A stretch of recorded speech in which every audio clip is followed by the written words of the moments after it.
You're listening to Manufactured with Kim van der Weert and Jessie Lee, a podcast about sustainability and the making of fashion. Join us every week in conversation with the people who manufacture what we wear.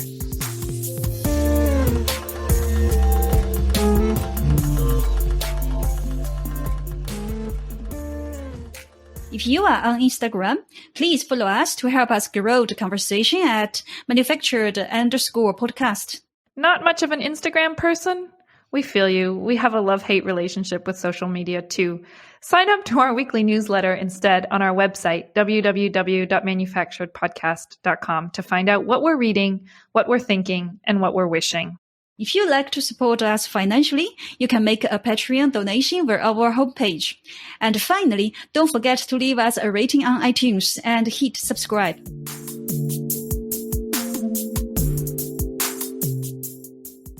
Since leaving my job as a garment factory manager, I've been thinking about ways of elevating supplier voices in sustainability conversations.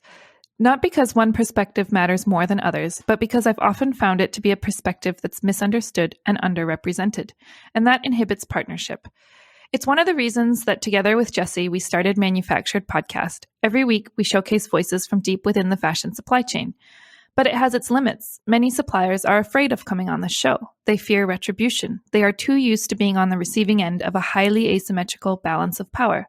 Loose Threads is one of our attempts to create a safer space for these voices and for more open dialogue across the supply chain. Think of it as anonymized Q&A. Ask anonymously via our website, and we give our networks of suppliers a chance to anonymously respond. And then we share it with you in short 5 to 10 minute mini episodes. And while Loose Threads is one way of addressing this issue, it's not enough. We wanted to find a way to leverage our platform to offer more in-depth narratives as well. One of the ideas we came up with was to do indirect interviews. In other words, what if we had conversations with people otherwise too fearful of coming on the show and offer some kind of summary instead? The idea of an indirect interview offers a solution to another big barrier too, language. Of course, we don't speak all the languages people across the fashion supply chain speak, but surely we could find a way to at least leverage the fact that I speak Chinese. Kim and I debated back and forth for a while. On the one hand, this format offers a solution to two things that often keeps people from coming on our show, language and fear. But on the other hand, it made us very nervous. We feared not getting it right, not doing our guests justice.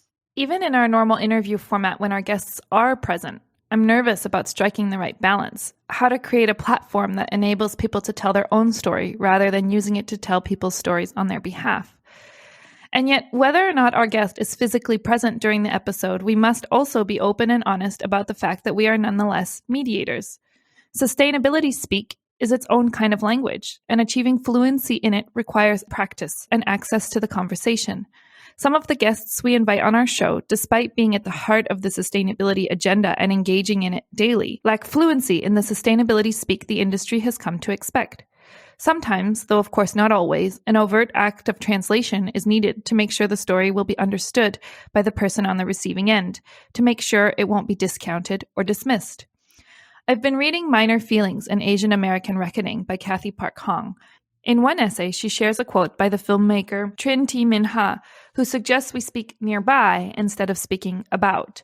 And I want to read part of that quote. When you decide to speak nearby rather than speak about, the first thing you need to do is acknowledge the possible gap between you and those who populate your film.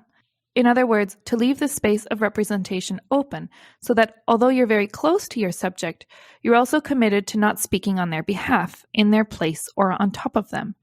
You can only speak nearby, in proximity, whether the other is physically present or absent, which requires that you deliberately suspend meaning, preventing it from merely closing, and hence leaving a gap in the formation process. This allows the other person to come in and fill that space as they wish. By not trying to assume a position of authority in relation to the other, you are actually freeing yourself from the endless criteria generated with such an all-knowing claim and its hierarchies in knowledge. So, after a lot of back and forth, Jessie and I tentatively concluded that the benefit of sharing more diverse stories outweighs the risk of misrepresentation. But we'll do our best to speak nearby instead of speaking about, and to clearly identify when we're sharing our own opinion and when we're sharing something that our guest has said. But please call us out if we don't get the balance right. Okay, so our first indirect interview is based on a conversation between Jessie and Mr. Lin, who represents a part of the fashion supply chain that we almost never hear from, subcontractors. Before getting into his story, it's worth explaining briefly what subcontracting is and why it exists. The fact that the fashion industry often refers to subcontracting as an open secret frankly puzzles me. Sure, subcontracting is extremely prevalent, and the use of the term open secret speaks to this. But the reason it puzzles me is because the word secret somehow suggests it's a footnote, an appendage to the industry's identity, rather than a founding principle. Isn't a brand hiring a supplier to make goods on their behalf a form of subcontracting? Isn't subcontracting a precondition to the very notion of supply chains? Would supply chains even be a thing in the absence of subcontracting? And yet, colloquially, the term subcontracting is used exclusively to describe business arrangements between suppliers. For example, let's say a brand contracts Factory A to produce something on their behalf.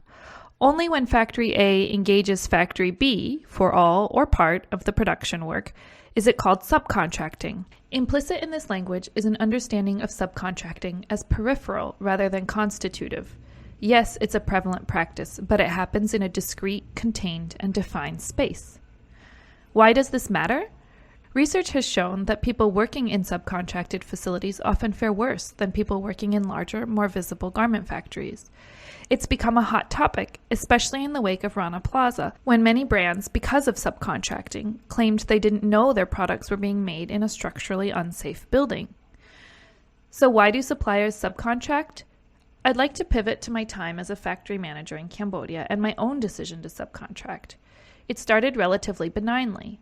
We had a seasonal order for ski masks, and we didn't have the lasering equipment that we needed to be able to make the breathing holes in the masks, and we didn't produce enough of this particular product to justify buying the machines ourselves, so we needed to subcontract to someone who did.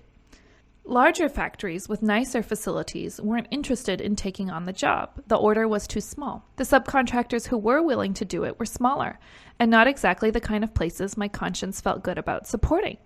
But at the time, saying no to the order of ski masks would have meant laying off some of our own staff. So when the choice was between subcontracting to a dubious partner or being unable to pay our staff on time, we chose our staff.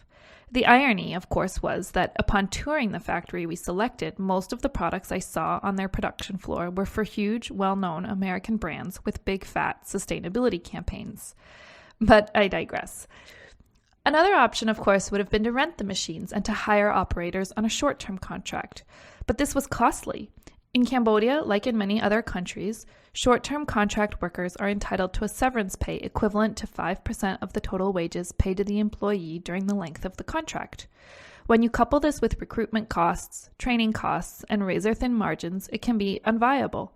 Never mind that I would have had very few ways of knowing whether the machines had been properly maintained, and doubted whether I had the right expertise within my own staff to ensure that we would know how to use them safely.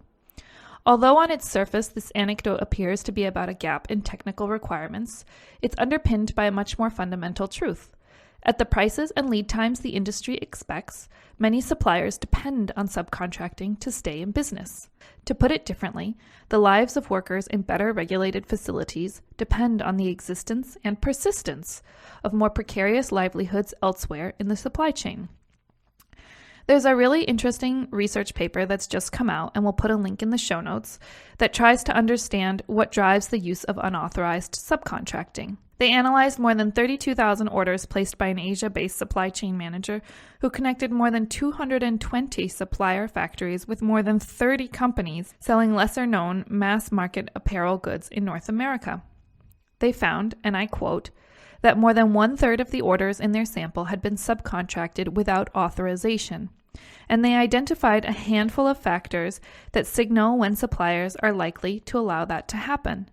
The best predictor: if one order was farmed out, the next one was almost one-third likelier to be subcontracted than if the previous order had been kept in-house.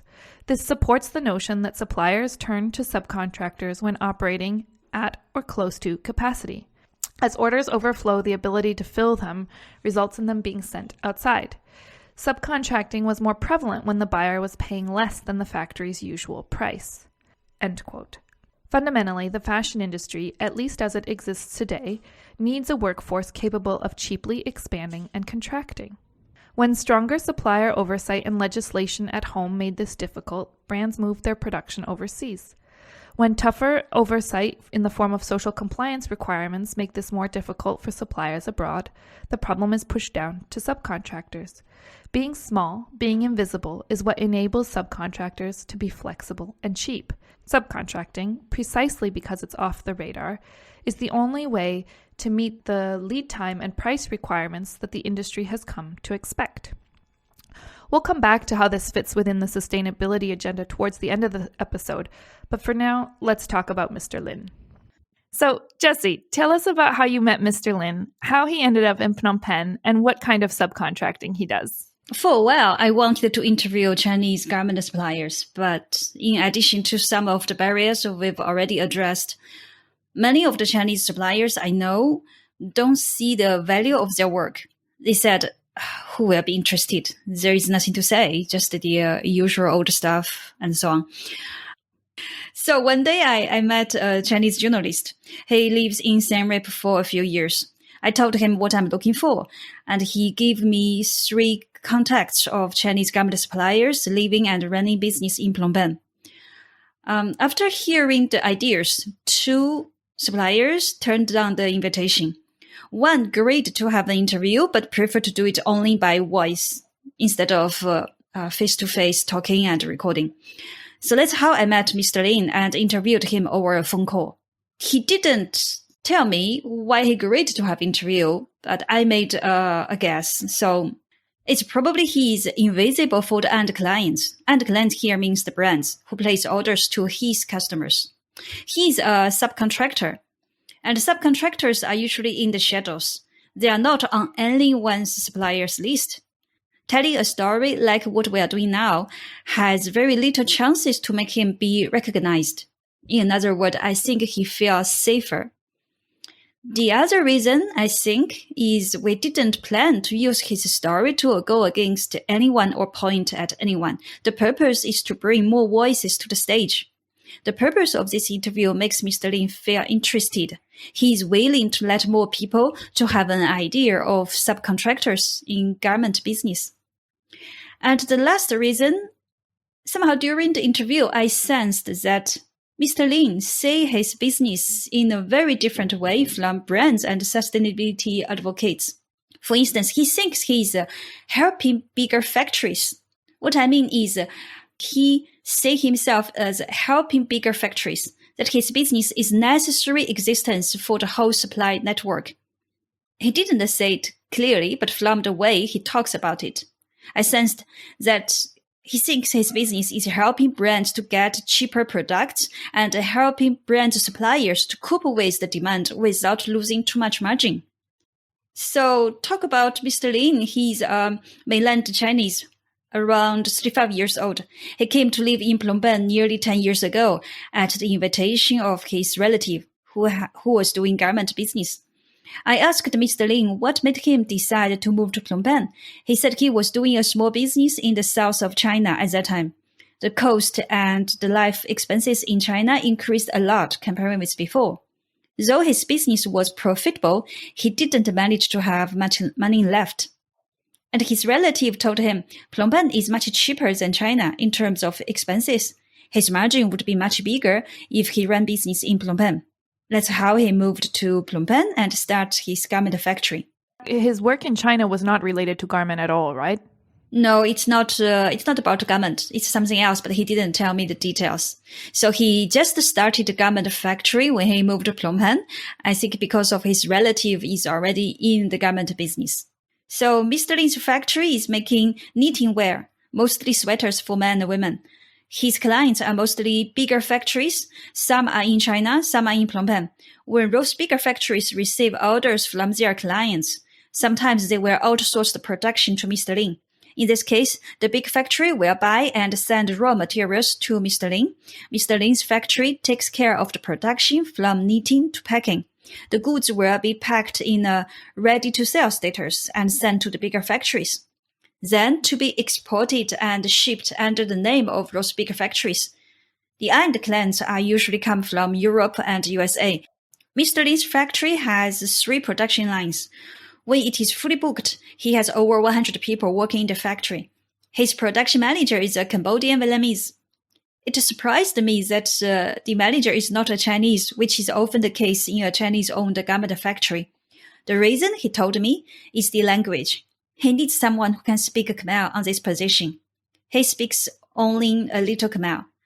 He agreed with me that it is often the case that Chinese-owned garment factories have a Chinese factory management.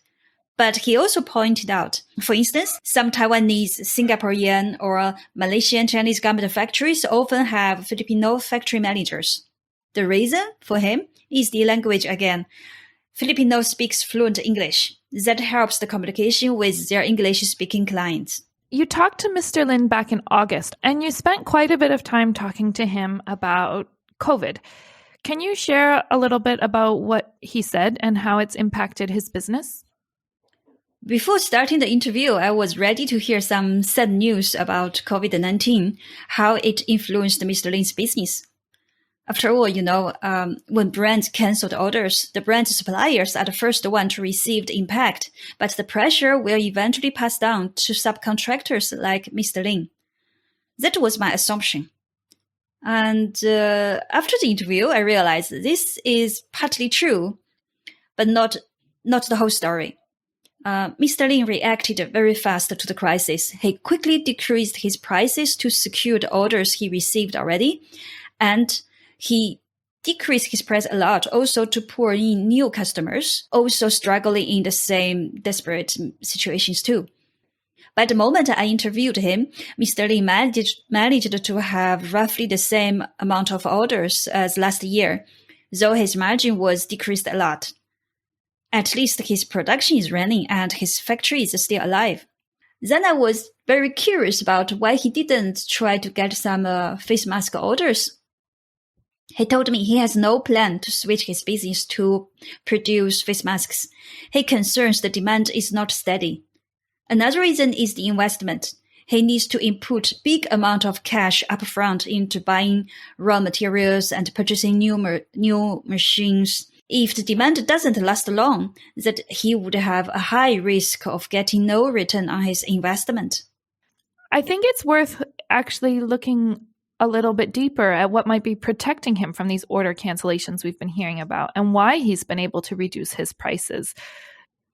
Mr. Lin himself mentioned one reason. He said that's because he has much less investment on each order comparing with his customer, those big factories, for instance. He never need to buy materials upfront. And if he doesn't need to buy raw materials, he also saved investment, or he saved to hire a team to do sourcing and to do product development. So it's a knitting wear. So he just needed to start from the exact production. I asked him, usually how the process go? He told me his customer needs to send him the raw materials and send him an already approved sample, or send him a piece directly from production line. And then when he received the raw materials and the approved sample, he just needed to start production right away. So for him, his light investment is a very strong reason to protect him. That's what he mentioned. He saved a lot of process. He saved sourcing materials. He saved materials investment. He saved a team of product development. He saved the time and money or input for the communication between brands and himself. So he saved actually a lot of the cost. So this is the point he mentioned, and I made another 2 assumptions. I think the product itself also protect him. His product is knitting wear. It's a sweater. There's no cutting. You just need a yarn and it's a machine knitting. So it has sewing, but the sewing is much simpler, and finishing and inspection are rather simple too. The whole production relies less on very skilled sewers, but more on knitting machine operation, and that gives more spaces to his employment, I assume. So he could have more or less workers, depends on the orders he receives. And although he certainly didn't say this, I think my point of view is that implicit within all of this story too is that he's not subject to the legal regulations that make a flexible labor force more expensive. And another reason I think protect him is, it's quite funny, I think it's a pandemic. The pandemic makes the whole government supply network more on buyer's market than before. You have the same amount of suppliers competing for much less orders. In this case, a lower price is an overwhelming factor when some brands place orders. And sometimes brand suppliers might also lower prices to secure their positions too. So no matter how, it just makes subcontractors are needed more than ever in this over-competitive situation. One of the things we hear regularly in conversations these days is that COVID-19, one of the impacts of COVID-19 is going to be consolidation in the supply chain. And I want to read this quote by that I read in a McKinsey report that was published in May 2020, and it was called Time for Change: How to Use the Crisis to Make Fashion Sourcing More Agile and Sustainable. And the quote goes like this: "Fashion retailers and brands can't achieve flexibility, agility, and sustainability alone. Advanced suppliers are partners in collaborative design, driving process innovation, and technical and product research and development. Almost 3/4 of the broader group of Sourcing Journal readers expects an acceleration of fashion retailers and brands forging partnerships with these suppliers. And 60% of respondents believe that the supplier base will consolidate, meaning the number of suppliers will be reduced over the coming year as fashion companies move to larger, more advanced suppliers with an international footprint." And that's the end of the quote. And I think that's interesting because maybe, and I don't know, I'm speculating, but maybe at one level you will have consolidation. You will have moves towards more vertically integrated supply chains. But as long as there continues to be, let's say, unstable demand, that sometimes we need more products and sometimes we need fewer. And as long as there's no sort of adjustment on the price and the distribution of risk and reward across the supply chain, I don't think this demand for cheaply flexible labor is going to go anywhere. And that, like you said, the need for subcontracting is maybe stronger than ever before. So maybe we'll see consolidation at the level of like the number of suppliers there are that are directly hired by brands, but maybe the number of subcontractors will actually just proliferate. I don't know, speculating. But I guess suppliers on the medium level might have difficult time. So with this context in mind, Jessie, where does Mr. Lin see his business going in the future? When looking into the future, Mr. Lin has no plan to grow his business bigger from being a subcontractor to become a supplier for brands. And I was very surprised, as I always assume subcontractors want to become visible. Subcontractors want to become brand suppliers. As I assume, if you are on the list of, if you are on a supplier list of a brand, then your payment is more secured. Everything is more secured. Where when you are invisible, your payment or the payment terms or the amount of money you can get or the contract details are not secured. So that was my assumption. But Mr. Lin told me it's not true. He sees the whole thing very practically. He said, to supply brands, I needed to buy more machines, renting a bigger space, and hire more people with regular contract to put up with the requirements and the demands from brands. If the orders are not regular in terms of quantity and style, I'm hooked. I'm not flexible anymore. Today, I'm very flexible. I can deal with bigger orders. I can also cope with smaller orders. Factories always need subcontractors, and my business would always running as long as my prices are cheap for the bigger factories. However, like many other Chinese business owners I know, Mr. Lin is also considering to develop another business to balance or compensate the financial risks from garment production. You would never imagine what he plans to do. He plans to do beekeeping and to produce honey. Besides his personal interest into bees, he believes honey business has a faster circulation of cash comparing with making garment. And that makes me worried. If subcontractors feel tension on their cash flow, I can only assume the suppliers of brands are at the edge. In fact, it brought me back to the time when I was a merchandising manager working for brands in China. Quite a few garment suppliers told me they only made a few cents per piece from our orders. They hung on the hope of VAT refund from the government and the hope that we might place a bigger quantity to them if they remain cooperative. In another private conversation, one supplier told me they have to outsource the production to a subcontractor, otherwise they can't make enough to run the business. From this point, you can see subcontractors will always stay. They are needed in terms to keep the game running.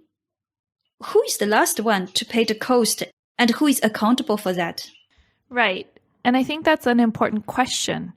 And it brings us back to what we promised we would get into at the very beginning of this episode, and that's the relationship between sustainability and subcontracting. So, conventional logic about how to better protect the rights of workers in subcontracted factories, because ultimately that's what all of this is about, usually goes like this.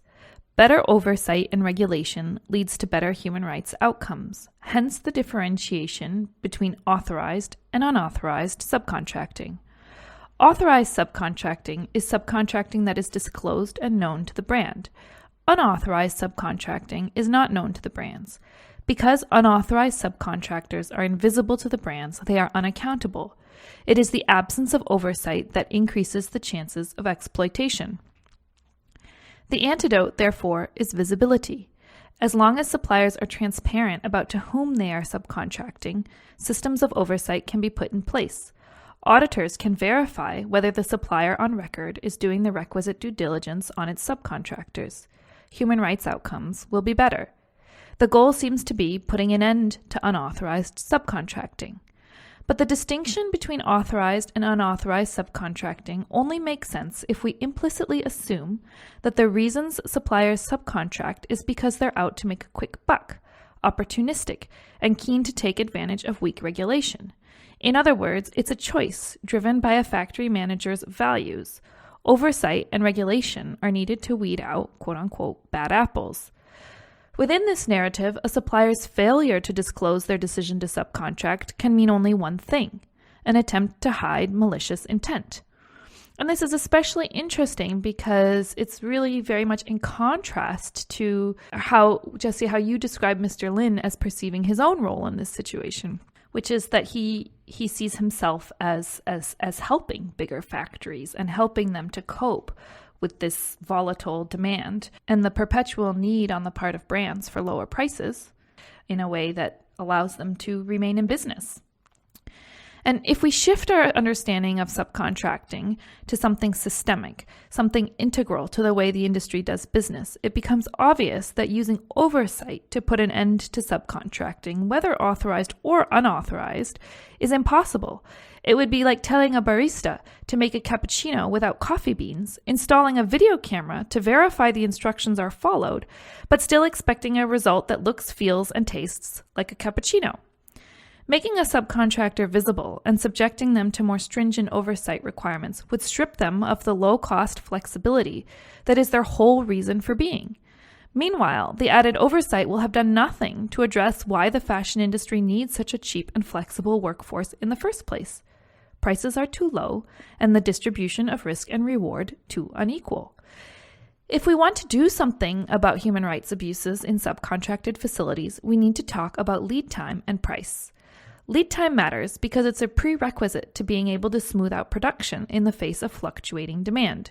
For example, if a factory has to produce 100,000 pieces in one month and 200,000 pieces in another month, the factory could balance out demand by producing an even 150,000 pieces each month, meaning fluctuations in staffing requirements are less extreme. But smoothing out production is impossible if the time between when the order is placed and when it must be delivered is just a couple of weeks. Price matters because having enough cash in the bank for the inevitable rainy day is a prerequisite to being able to take on risk without compromising people's livelihoods. Consulting is a useful analogy. Most consultants charge a higher rate per hour than they would earn if they had standard full-time jobs because they are assuming the risk of uncertainty. In other words, they need to charge more per hour to cover the periods during which they don't have work. Similarly, if suppliers were paid a higher rate per product, it would give them enough cushion to be able to keep a larger workforce employed during slow seasons. Like rent and other overhead, labor is an expense that can't easily be adjusted to match the demand of a given moment. For heavily regulated factories, permanent contracts and reasonable job security render labor a relatively fixed cost. Sustaining a higher level of fixed costs requires higher prices.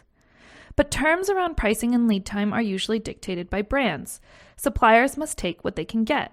We're on the receiving end of a highly asymmetrical balance of power and limited in our ability to negotiate. If the sweeping order cancellations in the face of global pandemic aren't testament to this, I don't know what is. Jessie and I saw our former employer lose orders over just half a cent for a part of a product that often retails for over $200. So where does this leave the sustainable fashion agenda? For starters, let's drop the distinction between authorized and unauthorized subcontracting and call it what it is. A practice that exists because the way we do fashion systematically requires precarious and vulnerable livelihoods. To put the emphasis on whether it's authorized serves only to obscure our own implication and to assuage the conscience.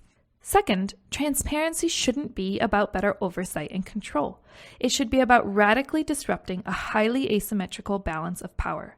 Imagine if we harness the power of transparency to talk about pricing and purchasing practices, to talk about the forces that drive the need for subcontracting in the first place. Then, as my Minnesotan grandma likes to say, we'd be cooking with gas. Thank you for listening to Manufactured. To learn more about our guests and the issues we've chatted about today, sign up for our weekly newsletter on our website, www.manufacturedpodcast.com, or find us on Instagram at manufactured_podcast. We'd also love to hear your stories and what you think. Collecting with listeners is the most rewarding part of what we do, so please don't be shy. To be the first to find out about new episodes, subscribe on Apple Podcasts or wherever you get your podcasts. We'd also love it if you left us a review. Leaving a review helps other people find our show. And finally, if you'd like to support us financially, you can make a Patreon donation via our website homepage. Thanks for listening and see you next week.